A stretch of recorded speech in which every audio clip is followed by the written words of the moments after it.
আপনাকে কেউ কষ্ট দিলে মুস্কি হাসি দিয়ে ক্ষমা করে দেন, এটাই তার সর্বোচ্চ শাস্তি। কেউ যদি জিজ্ঞেস করে কি ব্যাপার এত কষ্ট দিচ্ছ, ওই আপনার কোনো কষ্ট আছে, আফসোস আছে, আপনি মুচকি হেসে দিয়ে বলবেন আফসোস একটাই, যে কোনো আফসোস নাই।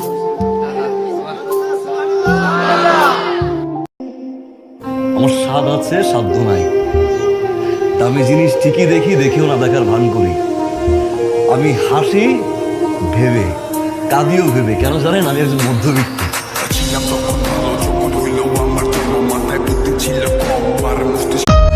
পুরুষের ভালোবাসা অনেক সুন্দর যদি তুমি বুঝতে পারো, যদিও বা একটু ঘাড়তেরা, তাও যদি মানায় নিতে পারো।